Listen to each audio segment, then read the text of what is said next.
Dobar dan majstori, dobrodošli u Zonu alata, ja sam Gagi.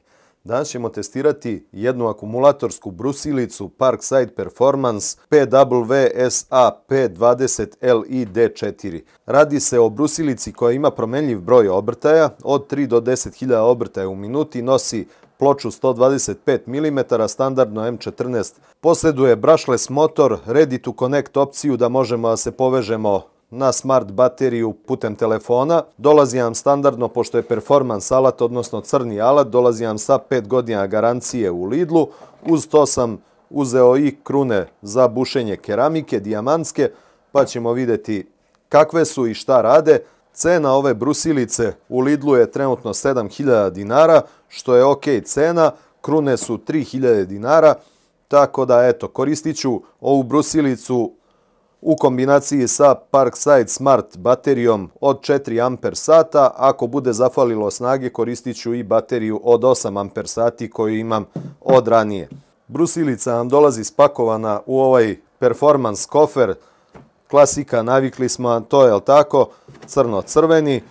Imamo ručku za nošenje, ok je ručka, ne kače zglobovi prilikom nošenja, tako da je to u redu. Sa prednje strane su postavljene dve metalne kopče. I kad otvorimo kofer, unutra nam je smeštena brusilica sa namontiranim brusnim kamenom i nalazi nam se ovdje u zadžepku uputstvo za upotrebu brusilice. Evo, otpakovao sam brusilicu pa da vidimo kako izgleda. Namontirana je odmah bočna ručka na nju.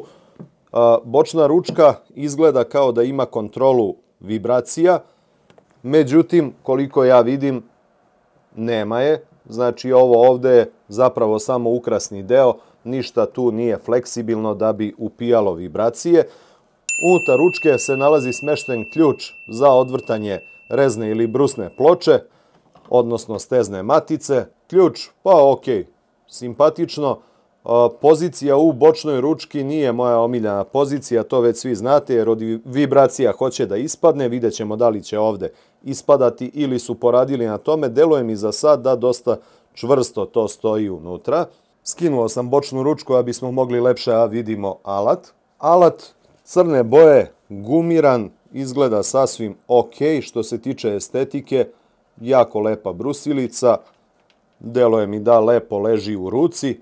Sasvim, ovdje nam se nalazi taster za uključivanje, koji da biste uključili brusilicu morate da ga pogurate prstom u desno pa na napred. I ovdje se nalazi taster kojim ćemo birati broj obrtaja. Postoji 6 pozicija u kojima možemo birati broj obrtaja, pa ćemo vidjeti kako i to funkcioniše. Glava reduktora izrađena je od aluminijuma. Taster za blokadu osovine je ovdje smešten. Deluje mi sasvim ok. Dobro, to zabravljuje. Ovdje imamo 3 rupe u koje možemo montirati bočnu ručku. Znači, može se montirati sa bilo koje strane i odozgo. Također ovdje su prepušteni ovi rogići za spuštanje brusilice kada se ne koristi. Usis vazduha vidim da je smešten u zadnjem delu brusilice i tu se nalaze metalne mrežice sa jedne i sa druge strane, koje treba spreče prodor krupne prljavštine u mašinu. Ovdje također imamo ventilacione otvore sa jedne i sa druge strane i ovdje sa strana imamo male ventilacione otvore kroz koje će izbijati vazduh koji je zadužen za hlađenje glave reduktora. Rekli smo da mašina posjeduje brushless motor i ovdje možemo vidjeti da je proizvođač Compernas. Što se tiče štitnika, dolazi nam ovaj ovdje plastični dodatak koji je zapravo štitnik kada se brusilica koristi sa diskovima za sečenje metala. Znači, ona se može ukloniti i onda vam ostaje metalni štitnik koji je zapravo za brušenje metala namenjen. Ovdje vidimo da imamo brzosteznu maticu. Potrebno je da pritisnemo blokadu osovine da bismo mogli da je odvrnemo, ali koliko ja vidim, jako je zategnuta, pa ću sada upotrebiti ključ za to. Evo ga. Brzostezna matica deluje mi kao i na prethodnim modelima što je bila. Abrazivni disk Parkside Performance. Ispod toga nam se nalazi prirubnica i osovina. Osovina, koliko vidim, nema luftova, ni na jednu stranu, tako da je to ok. Ovdje nam se nalazi štitnik sa mogućnošću brze promjene ugla štitnika, znači može se okrenuti na bilo koju stranu. A ukoliko iz nekog razloga hoćete da uklonite štitnik, potrebno je da odvijete ova ovdje 3 šrafa da biste mogli da ga sklonite odatle. Ono prvo što Batagagi vaš voli uvek da uradi je da proveri da li u glavi ima dovoljno masti. Tako da ćemo ovo demontirati.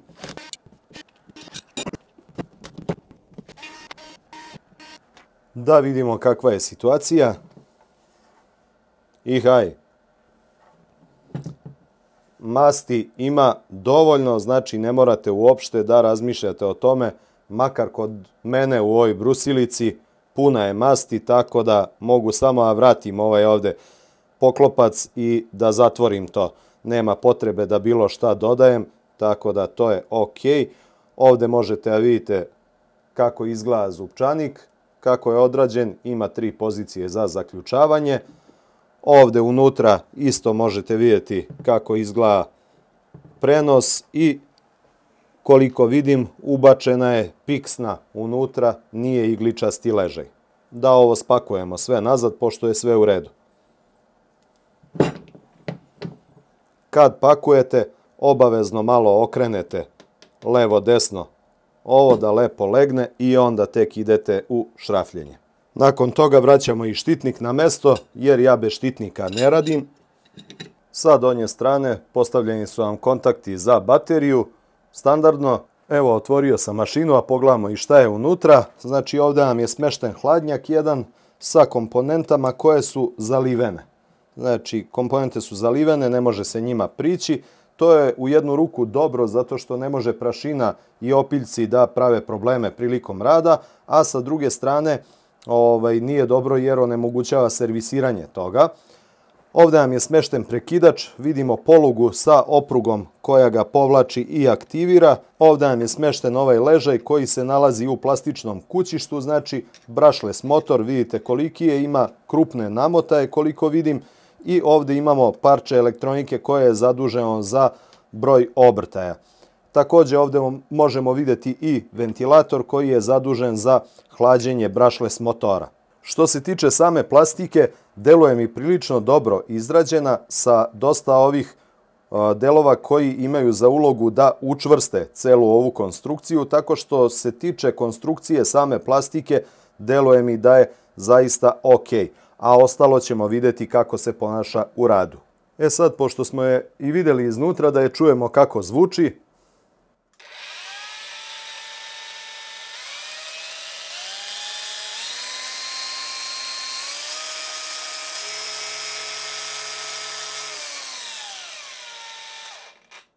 Da izmerimo i broj obrtaja po brzinama ove mašine.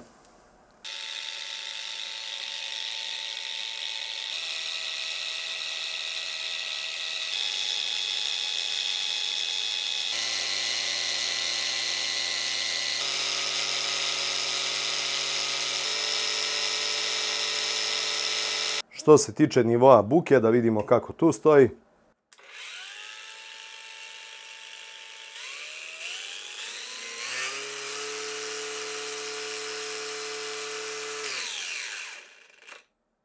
Znači negde oko 90 decibela, svakako zaštita za sluh je neophodna.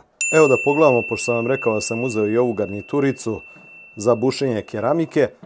Dolazi u ovoj finoj kutijici, lepo spakovano. Ovdje ovaj set što sam ja uzeo sadrži 4 komada i to su dimenzije 18, 22, 27 i 35 mm. Tako da vidjet ćemo kako će raditi. Kutijica, kažem, simpatična. Što se tiče samih kruna, evo kako izgledaju. Grit je 45, ja mislim.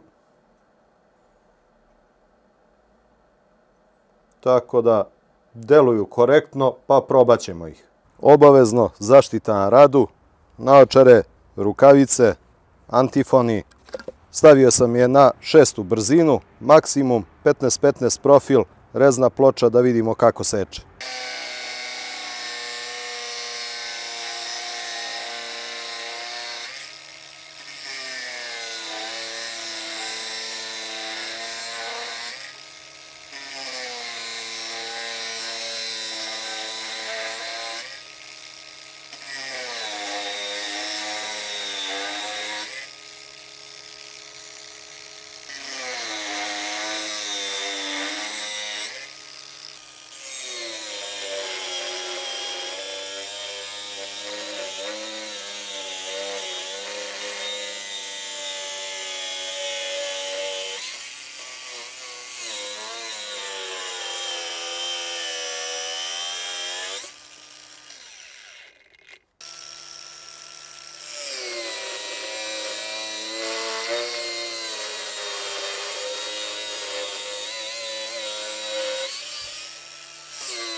baterija 4 amper sata.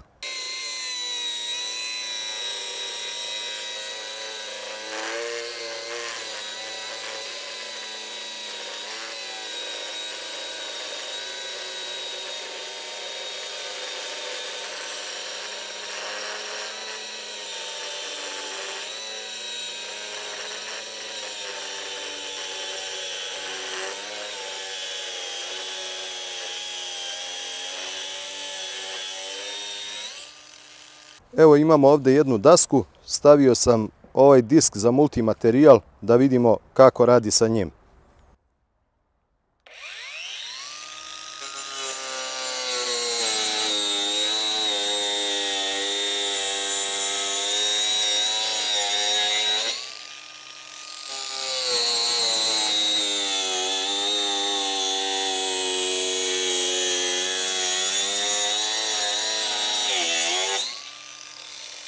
Evo, stavio sam flap disk granulacije 40, znači jako je grub. Probat ću prvo u prvoj brzini da vidim koliko mi treba da je zaustavim.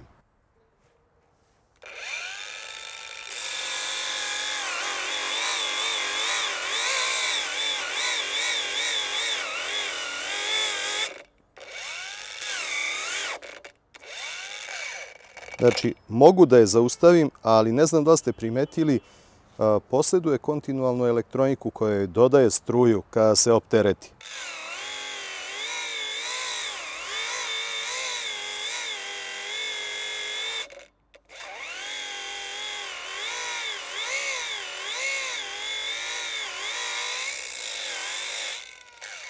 Znači, ako je jako ne pritiskam, mogao bih raditi sa njom i u prvoj brzini.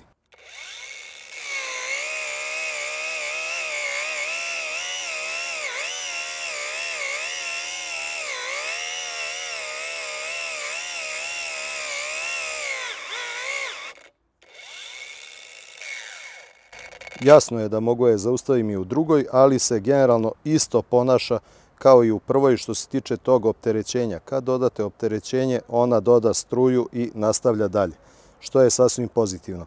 Sad neću ići kroz sve brzine, idem odmah u 6. brzinu da vidim kako će raditi.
Evo, ovo dalje ću nastaviti sa ovom Parkside-ovom brusnom pločom da vidimo kako s njom radi.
Hajde da vidimo kakve su ove krune za keramiku. Znači, sa njima krećete bušenje ovako bočno, polako ih ispravljate i prolazite kroz materijal. Sad ćete vidjeti kako ja to radim.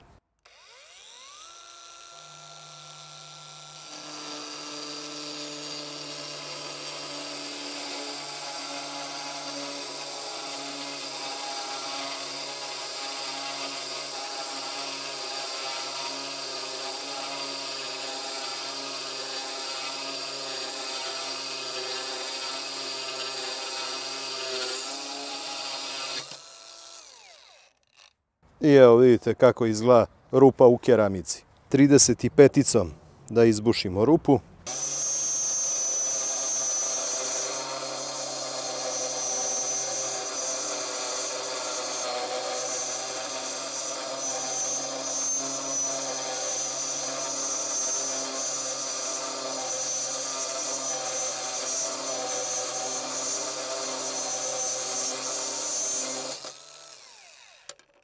Evo vidite kako izgledaju.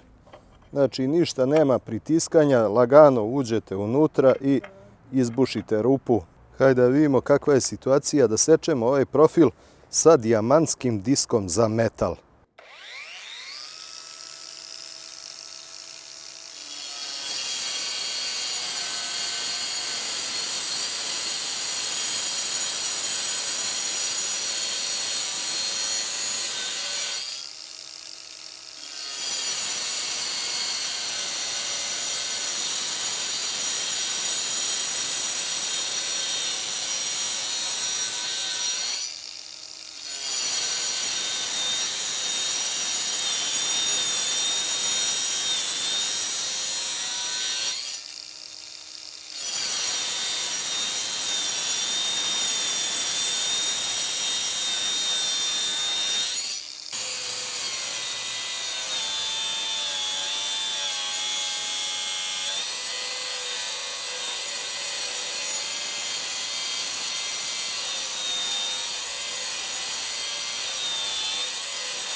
I poluosovina od Land Rovera, novi abrazivni disk.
Što se tiče ovih novih smart baterija, ovdje sam vam postavio da biste vidjeli razliku otprilike u veličini. Sad ću vam i pokazati.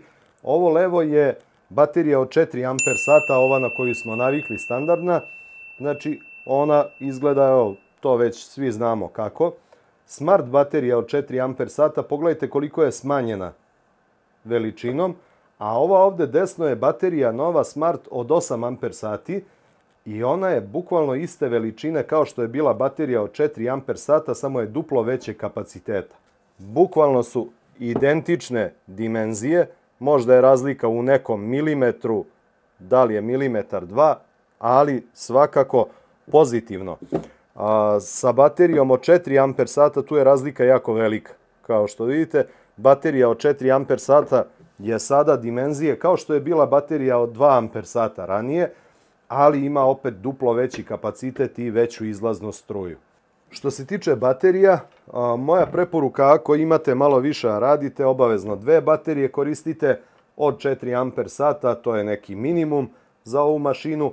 Preporuka opet, baterija od 8 amper sati, ako imate način da nabavite, super, ako ne, nadam se da će se pojaviti i kod nas. Dosta još snage dobije sa baterijom od 8 amper sati i duže vam je vreme rada koje možete izvršiti od punjenja do punjenja. Pa majstori moji, ajde da napravimo i zaključak vezano za ovaj alat. Što se tiče prvo ovih kruna za bušenje keramike, mogu vam reći zadovoljan sam sasvim. S obzirom na cenovni rang, ovo je više nego dobra jedna stvar. Ovaj set od 4 komada, 2 sam sada koristio. U principu tu mi najviše treba ova 35-ica. Sasvim je korektno to odradilo posao i ja ne vidim ovde da ima bilo kakvih oštećenja. Znači, zaista mi ok izgleda sve i dalje. Nema nikakvih problema u radu, ništa ne trese, ništa ne baca. Ne vidim da se išta promenilo, tako da nadam se da će me služiti onako prilično dobro. Opet kažem, cenovni rang mi je apsolutno prihvatljiv, tako da ne žalim ni jednog trenutka što sam ih kupio. Sad, da se vratimo na brusilicu. Što se tiče brusilice, mašina je sasvim ok. Znači, generalno, što se tiče snage, dopada mi se što ima kontinualnu elektroniku, što u manjem broju obrtaja ne da se uguši. To je odlična stvar.